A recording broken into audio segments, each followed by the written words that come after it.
Am I right?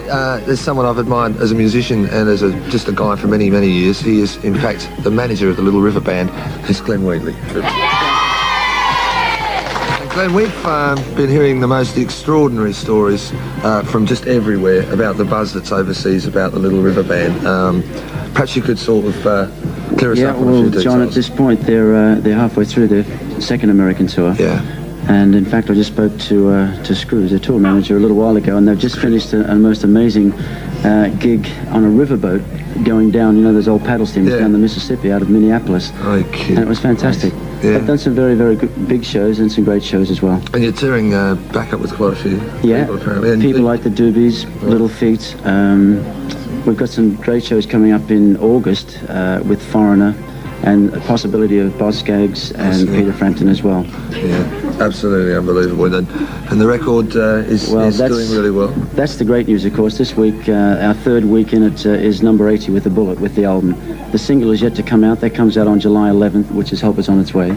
So we've still got the single to go yet as well. But it's a great feeling because last year it took us 5 months to get to number 80. Yeah, now you're 3 weeks, so there's really no stopping. The sky's the limit. It's feeling very good. Can I just assure you, I think, on behalf of, well, everybody at Countdown and the viewers, that everyone's really very proud of the Little River Band, and I'm sure they're good representatives for Australian talent overseas. And now we've got something very special for you. It was put together by Countdown's Phil O'Brien, and I think in this particular case, it illustrates the fact that in rock and roll, you only get out what you're prepared to put in. And in the case of this guy, he's been working for so long now that the Little River Band taking off the way they are, I think, is fully deserved. Let's have a look now. It's a bit of a laugh, but it's also very, very touching, really. The Glenn Shorrock biography. Let's have a look at it now. Whoever would have thought that this little guy would be lead singer of the now famous Little River Band? Glenn Shorrock was born in England and, with his family, moved to Australia when he was 11 years old. According to Mum and Dad, the first indication that music would dominate Glenn's life was when, at 16, he formed a trio to sing at weddings and parties. It wasn't until the late 60s and a string of hits that Glenn, heading an outfit known as the Twilights, actually received national recognition. What's wrong with the way I live, the way I use my time? People should live their lives, leaving me to mine, leaving me to mine.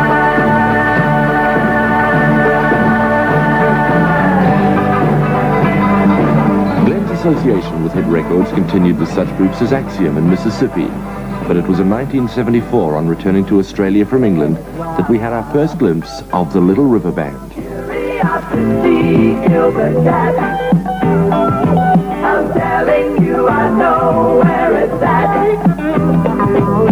Love is everywhere to be found. Open your eyes and look around.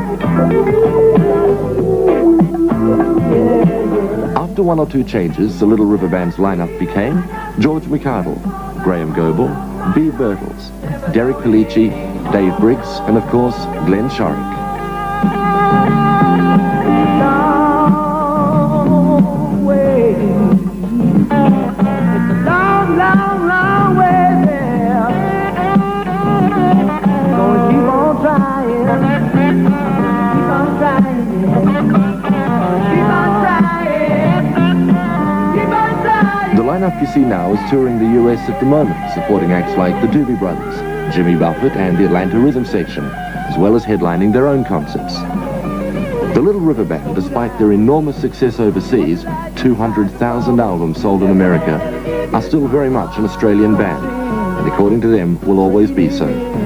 So it's fitting that their latest single, Help Is On Its Way, and the album, Diamantina Cocktail, from which it was taken, are both dominating the charts right across Australia.